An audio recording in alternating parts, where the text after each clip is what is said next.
ನಮಸ್ಕಾರ ವೀಕ್ಷಕರೇ, ಶ್ರೀ ನ್ಯೂಸ್ ಕನ್ನಡಗೆ ಸ್ವಾಗತ. ನಾನು ಅಶ್ವಿನಿ. ಅಧಿಕಾರಿ ಲೆಕ್ಕದಾಗಿರ್ಬೋದು, ರಾಜಕೀಯ ಲೆಕ್ಕದಾಗಿರ್ಬೋದು ಮಾಡಿ ಸುಮಾರು ಒಂದು 30-40 ಜನ ಒಂದು ಹೋರಾಟದ ಮೂಲಕ ಜಿಲ್ಲಾ ಉಸ್ತುವಾರಿ ಸಚಿವರಿಗೆ ಒಂದು ಮನವಿ ಕೊಡಕ್ಕೆ ಹೋದಂತಹ ಸಂದರ್ಭದಲ್ಲಿ ಅಲ್ಲಿ ಒಬ್ಬರ ಸ್ವಾಮೀಜಿ ಅವರಿಗೆ ಸ್ವಾಮೀಜಿ ಅವರು ಬಂದಾರಲ್ಲ, ಆ ಸ್ವಾಮೀಜಿ ಅವರ ಮೇಲೆ ಏಕಾಏಕಿ ಬಿನ್ ಯೂನಿಫಾರ್ಮ್ ಅಲ್ಲಿ ಇದ್ದಂತ ಪೊಲೀಸರು ಆಕ್ರಮಣ ಮಾಡ್ತಾರ. ಅವ್ರ ಮೇಲೆ ಇರುವಂತ ಮೊಬೈಲ್ ಕಸ್ಕೊಳಕ್ ಹೋಗದಂತ ಸಂದರ್ಭದಲ್ಲಿ ಅವರೇನದ ಸಿಟ್ಟಿಗೆ ಒಂದು ಏಟ್ ಹೊಡೆದು ಆ 6 ಮಂದಿ ಪ್ರಮುಖವಾಗಿ ಹೋರಾಟಗಾರರಿಗೆ ಕೇಸ್ ಮಾಡಿ ಜೈಲಿಗೆ ಕಳಿಸಿದ್ರು. ಅದರಲ್ಲಿ ಪ್ರಮುಖವಾದಂತವ್ರು ಕೂಡ ಹೇಳೋರು ಸಾಹೇಬ್. ಇನ್ನ ಉಳಿದಂತ 21 ಮಂದಿ ಮೇಲೆ ಕೂಡ ಕೇಸ್ ಇತ್ತು. ಈಗಾಗಲೇ ಮೊನ್ನೆ ದಿನ ಬಿಡುಗಡೆಯಾಗಿ ಬಂದಾರ. ಅಂದ್ರೆ ಹೋರಾಟಗಳು ಯಾವ ರೀತಿ ಇರ್ತದಪ್ಪ ಅಂತಂದ್ರೆ ಅವರು ತಮ್ಮ ವೈಯಕ್ತಿಕವಾಗಿ ತಮ್ಮ ಜೀವನಕ್ಕಾಗಿ ಮಾಡಿದ್ದಲ್ಲ. ಅವ್ರದೆಲ್ಲ ಶಾಲಿನ ಮುಗಿದದ, ಮದುವೆನೇ ಆಗಿದೆ, ಎಲ್ಲ ಆಗ್ಯದ. ಮುಂದಿನ ನಮ್ಮ ಮಕ್ಕಳ ಭವಿಷ್ಯಕ್ಕಾಗಿ ಒಂದ್ ವೇಳೆ ಸರ್ಕಾರಿ ವೈದ್ಯಕೀಯ ಕಾಲೇಜ್ ಆಯ್ತಪ್ಪ ಅಂತಂದ್ರ ಕಡಿಮೆ ಬಜೆಟ್ ಒಳಗೆ ಅಂದ್ರೆ 0 ಸರ್ಕಾರಿ ಫೀಸ್ ಒಳಗೆ ಅಷ್ಟೇ ನಮ್ಮ ಮಕ್ಕಳು ವೈದ್ಯಕೀಯ ಶಿಕ್ಷಣವನ್ನು ಪಡಿಬಹುದು. ಇಲ್ಲ ಪ್ರೈವೇಟ್ದಾಗ ಹೋದ್ರಪ್ಪ ಅಂತಂದ್ರ ಇವತ್ತಿನ ದಿನ MBBS ಕಲಿಬೇಕಪ್ಪ ಅಂತಂದ್ರೆ ಕೋಟಿಗಟ್ಟಲೆ ರೊಕ್ಕ ಕೊಡ್ಬೇಕು. ಅಂತ ವ್ಯವಸ್ಥೆಯ ನಡ್ಬರ್ಕ ಏನ್ ಸರ್ಕಾರ ವೈದ್ಯಕೀಯ ಕಾಲೇಜ್ ಮಾಡ್ಬೇಕಂತ ಹೇಳಿ ಹೊಂಟಿತ್ತು. ಅದು PPP ಮಾಡಲ್ ಅಂದ್ರ ಪಬ್ಲಿಕ್ ಪಾರ್ಟ್ನರ್ಶಿಪ್ ಅಂತ ಹೇಳಿ, ಅಂದ್ರೆ ಪಬ್ಲಿಕ್ ಪ್ರೈವೇಟ್ ಪಾರ್ಟ್ನರ್ಶಿಪ್ ಅಂತ ಹೇಳಿ ಹೊರಗಿನವರು ಅಂದ್ರೆ ಸರ್ಕಾರ ಎರಡೂ ಕೂಡಿಸಿದ ಜನರಿಗೆ ಸುಳುವಂತ ಒಂದು ಕೆಲಸ ಮಾಡ್ಬೇಕಂತ ಹೊಂಟಿತ್ತು. ಅದ್ರ ವಿರುದ್ಧ ದೊಡ್ಡ ಮಟ್ಟದ ಒಂದು ಹೋರಾಟ ಮಾಡಿ ಯಶಸ್ವಿಯಾಗಿ ಮೊನ್ನೆ ಮುಖ್ಯಮಂತ್ರಿಗಳು ಬಂದಂತಹ ಸಂದರ್ಭದಲ್ಲಿ ವಿಜಯಪುರಕ್ಕೆ ವೈದ್ಯಕೀಯ ಕಾಲೇಜು ಮಾಡಿಸಿ ಅಂತ ಹೇಳಿದಂತ ಒಂದು ಹೋರಾಟದ ನೇತೃತ್ವವನ್ನು ವಹಿಸಿರುವಂತಹ ಹಳ್ಳೂರವರು ಈ ಒಂದು ಹೋರಾಟವನ್ನು ಉದ್ದೇಶಿಸಿ ಮಾತಾಡಬೇಕಾಗಿ ಅವರಲ್ಲಿ ವಿನಂತಿಸಿಕೊಟ್ಟರು.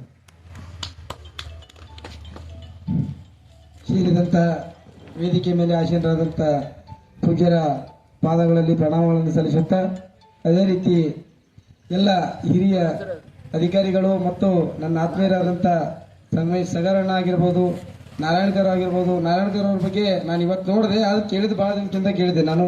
ನಮ್ಮ ಸರ್ ಆಗಿರ್ಬೋದು, ಎಲ್ಲರಲ್ಲೂ ನಮಸ್ಕಾರಗಳನ್ನು ಹೇಳುತ್ತಾ, ತಾವೆಲ್ಲರೂ ಸೇರಿದ್ದೀರಿ, ತಮಗೂ ಕೂಡ ಅನಂತ ಪ್ರಣಾಮಗಳನ್ನು ಹೇಳುತ್ತಾ, ನಾವೇನು ಇವಾಗ ನಮ್ಮ ಮೂಲಭೂತ ಹಕ್ಕುಗಳನ್ನು ಪಡ್ಕೊಳ್ಬೇಕಾದ್ರೆ ಇವತ್ತು ಹೋರಾಟಗಳ ಮುಖಾಂತರ ನಾವು ಪಡ್ಕೊಳ್ಳುವಂತ ಅನಿವಾರ್ಯ ಪರಿಸ್ಥಿತಿ ನಮ್ಮೆಲ್ಲರಿಗೆ ಬಂದೊದಗಿದೆ.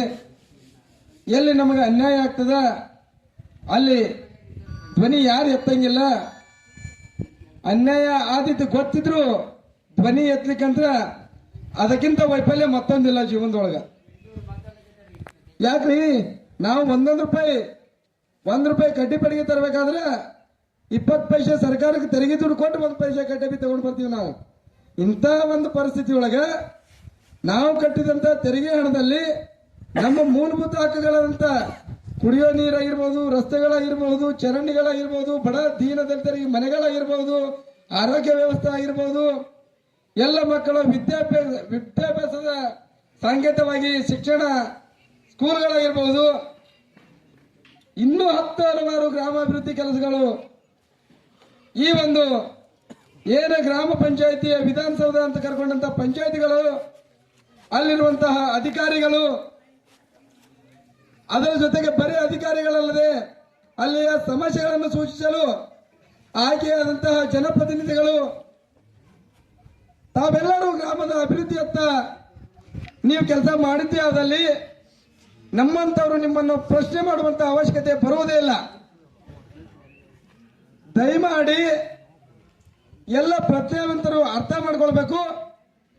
ಯಾಕೆ ನಾವು ಪ್ರಶ್ನೆ ಕೇಳುವಂತ ಪಂಚಾಯತಿಗಳು ಆಗ್ತಾವ, ಯಾಕೆ ಆಗ್ತಾವ ಅಂದ್ರೆ ಒಂದೇ ಒಂದು ಕಾರಣ ಹೇಳ್ತೀನಿ. ಎಲ್ಲಿವರೆಗೆ ಕೇಳುವಂತವ್ರು ಮಲಗಿರ್ತಾರ ಅಲ್ಲಿವರೆಗೆ ಅವರು ರಾಜ್ಯಭಾರ ನಡೆಸ್ತಾರ.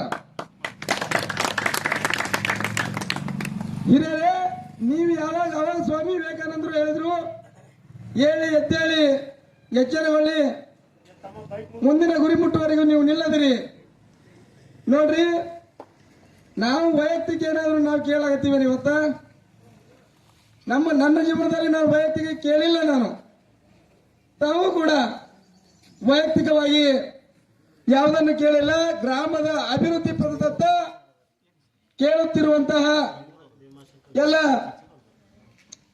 ಏನು ಯೋಜನೆಗಳಿದ್ದಾವೆ, ಇದೀಗ ಆಗಮಿಸಿದಂತಹ ಅಧಿಕಾರಿಗಳಿಗೂ ಕೂಡ ಇಲ್ಲಿ ಸ್ವಾಗತಿಸುತ್ತಾ,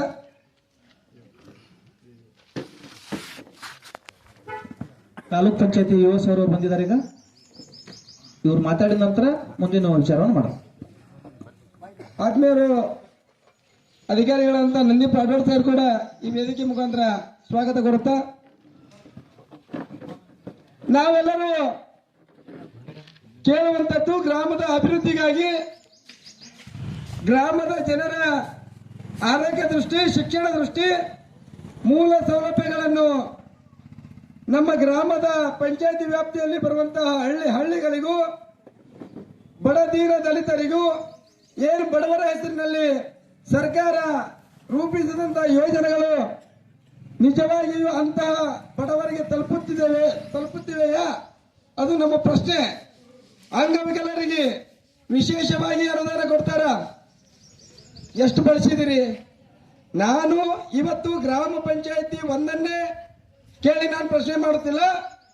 ಇದು ನಮ್ಮ ಕರ್ನಾಟಕ ರಾಜ್ಯದ ಎಲ್ಲ ಪಂಚಾಯತಿಯಲ್ಲಿರುವಂತಹ ಅಧಿಕಾರಿಗಳಾಗಿರಬಹುದು, ಜನಪ್ರತಿನಿಧಿಗಳಿಂದ ಆಯ್ಕೆಯಾದಂತ ಏನು ಸದಸ್ಯರಿರಬಹುದು, ತಾವೆಲ್ಲರೂ ಅಭಿವೃದ್ಧಿ ಮಾಡುವ ಕೆಲಸದ ದಿಟ್ಟ ಹೆಜ್ಜೆಯನ್ನು ಹಾಕಿದರೆ ಅಥವಾ ಎಲ್ಲಿ ದುರ್ಬಲರಾದರ, ಎಲ್ಲಿ ಬಡಜನರಾದರ ಅವರ ಕಷ್ಟಗಳಿಗೆ ಸ್ಪಂದಿಸಿದ್ರೆ ನಾವು ಈ ರೀತಿ ವೇದಿಕೆ ಟೆಂಟ್ಗಳನ್ನು ಹಾಕಿ ಅನಿರ್ದಿಷ್ಟ ಧರಣಿಯನ್ನು ಹಮ್ಮಿಕೊಳ್ಳುವಂತಹ ಯಾವ ಪ್ರಸಂಗ ಕೂಡ ಬರ್ತಿರ್ಲಿಲ್ಲ.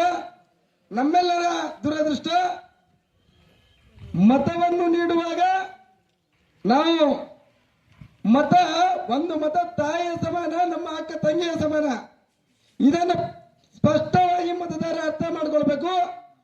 ಮುಂದಿನ ಏನು ಎಲೆಕ್ಷನ್ ಬರ್ತಾವ, ಮತದಾರಗಳು ಬರ್ತಾವ, ಅಂತಹ ಸಮಯದಲ್ಲಿ ಏನೇನಾದರೂ ಒಂದು ಪೈಸಾ ಮುಟ್ಟಿದೆ ಆದ್ರೆ ನಾವು ನಮ್ಮ ಮನೆ ತಾಯಿ ಅಕ್ಕ ತಂಗಿಯರನ್ನ ಮತದಾನದ ಹೆಸರಿನಲ್ಲಿ ಮಾಡಿಕೊಡಂತ ಅಂತ ತಾವು ಅರ್ಥ ಮಾಡ್ಕೊಳ್ಬೇಕು. ಈ ಮತದಾರಗಳು ನಾವು ₹1 ಮುಕ್ತ ಏನು ನಾವು ಪ್ರಾಮಾಣಿಕರಾಗಿ ಮತವನ್ನು ನೀಡಿದ್ರ ನಾವು ಯಾವುದೇ ಅಧಿಕಾರಿ ಆಗಿರ್ಬೋದು, ಯಾವುದೇ ಜನಪ್ರತಿನಿಧಿ ಆಗಿರ್ಬೋದು, ಅವರ ಎದೆಯ ಮೇಲಿನ ಶರ್ಟ್ ಹಿಡಿದು ಕೇಳುವಂತ ಅಧಿಕಾರ ನಮ್ಮಲ್ಲಿ ಇರ್ತದ.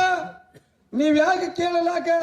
ಅಧಿಕಾರಿಗಳಿಗಾಗಲಿ ಜನಪ್ರತಿನಿಧಿಗಳಾಗಲಿ ನಮ್ಮೆಲ್ಲರ ಸೇವಕರವರು.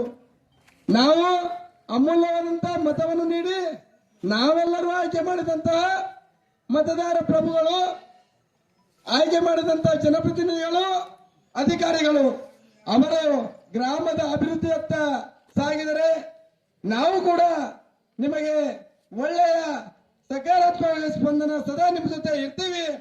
ಅವ್ಯವಹಾರಕ್ಕೆ ಅಡ್ಡಿಯಾದಲ್ಲಿ ನಮ್ಮನ್ನು ಸಂಪರ್ಕಿಸಿದರೆ ಅವರ ವಿರುದ್ಧ ಧ್ವನಿ ಎತ್ತಲು ನಾವು ಸದಾ ಸಿದ್ಧ. ಇವಾಗ ತಾನೇ ಸರ್ಕಾರಿ ಮೆಡಿಕಲ್ ಕಾಲೇಜ್ 106 ದಿನ ಹೋರಾಟ ಮಾಡಿ 16 ದಿವಸ ಹಗಲು ರಾತ್ರಿ ಅಲ್ಲಿ ಹೋರಾಟ ಮಾಡಿ 11-12 ದಿನ ಜೈಲಿನೊಳಗೆ ಎತ್ತುಕೊಂಡು ನಾವು ಸಾರ್ವಜನಿಕವಾಗಿ ನಾವು ಹೊರಗಡೆ ಬರುವಾಗ ಜೈಲು ಹೊಸದಲ್ಲ, ಜೈಲಿಗೆ ಹೆದರೋದಿಲ್ಲ ಇಲ್ಲ. ನಾವೇನು ವೈಯಕ್ತಿಕ ಹೋಗಿಲ್ಲ, ಬೇರೆ ರೀತಿ ಹೋದವಾಗ ನಾವು ಜೈಲಿಗೆ ಹೋಗಿಲ್ಲ. ಎಲ್ಲಿ ಬಡಜನರಿಗೆ ಅನ್ಯಾಯ ಆಗ್ತದೆ, ಎಲ್ಲಿ ಸಾರ್ವಜನಿಕ ತೊಂದರೆ ಆಗ್ತದೆ, ಈ ವಿಷಯ ಪ್ರಶ್ನೆ ಮಾಡಲು ಹಗಲು ರಾತ್ರಿ ದಿನದ 24 ಗಂಟೆಗಳು ನಾವು ನಮ್ಮ ಜೀವವಿರುವವರೆಗೆ ಸದಾ ಸಿದ್ಧರಾಗಿರುತ್ತೇವೆ ಅಂತ ಹೇಳ್ತಾ, ಏನೀಗ ಅಧಿಕಾರಿಗಳು ಬಂದಿದ್ದಾರೆ, ಅಧಿಕಾರಿಗಳಿಗೆ ಒಂದೇ ಮಾತನ್ನು ನಾನು ಹೇಳಿಕ್ಕೆ ಇಷ್ಟಪಡ್ತೀನಿ. ಮಾನ್ಯ ಗೌರವಾನ್ವಿತ ಅಧಿಕಾರಿಗಳೇ, ಇದು ಒಂದು ಗ್ರಾಮ ಪಂಚಾಯತಿ ಅಲ್ಲ, ನಿಮ್ಮ ವ್ಯಾಪ್ತಿಯಲ್ಲಿ ಬರುವಂತಹ ಪ್ರತಿಯೊಂದು ಗ್ರಾಮ ಪಂಚಾಯತಿಯನ್ನು ನಾವು ಪ್ರಶ್ನೆ ಮಾಡುತ್ತೇವೆ. ತಮ್ಮ ಗಮನದಲ್ಲಿರಲಿ. ಇದಕ್ಕೆ ವಿಳಂಬ ಮಾಡದೆ ತಾವು ಸ್ಪಂದಿಸಿದರೆ ಒಳಿತು. ಇಲ್ಲವಾದಲ್ಲಿ ಇಂತಹ ವೇದಿಕೆಗಳು ಇಡೀ ಇಂಡಿ ತಾಲೂಕಿನ ಎಲ್ಲ ಪಂಚಾಯತಿಗಳ ಮುಂದೆ ನಾವು ಬಂದು ಕೂಡ್ಬೇಕಾಗ್ತದೆ, ನಾವು ಪ್ರಶ್ನೆ ಮಾಡ್ಬೇಕಾಗ್ತದೆ. ಅದಕ್ಕೆ ಅವಕಾಶ ಮಾಡಿಕೊಡ್ಬೇಡ್ರಿ. ಆದಷ್ಟು ಬೇಗನೆ ನೀವು ಇಷ್ಟು ದಿವಸ ಏನ್ ಮಾಡಿದಿರಿ ಗೊತ್ತಿಲ್ಲ, ಇವತ್ತಿನಿಂದ ಇಂಡಿ ತಾಲೂಕಿನ ಪ್ರತಿಯೊಂದು ಗ್ರಾಮ ಪಂಚಾಯತಿ ಪ್ರತಿಯೊಂದು ಕಾಮಗಾರಿಗಳು 2020ರಿಂದ 2025ರವರೆಗೆ ನಾವು ಪ್ರಶ್ನೆ ಮಾಡಲು ಸಿದ್ಧರಿದ್ದೇವೆ. ಉತ್ತರ ಕೊಡಲು ತಾವು ಸಿದ್ಧರಾಗಿ ಎಂದು ಹೇಳ್ತಾ ನನ್ನ 2 ಮಾತುಗಳಿಗೆ ವಿರಾಮ ಕೋರುತ್ತೇನೆ. ಜೈ ಹಿಂದ್, ಜೈ ಕರ್ನಾಟಕ. ಮತ್ತಷ್ಟು ಸುದ್ದಿಗಾಗಿ ನೋಡ್ತಾ ಇರಿ ಶ್ರೀ ನ್ಯೂಸ್ ಕನ್ನಡ.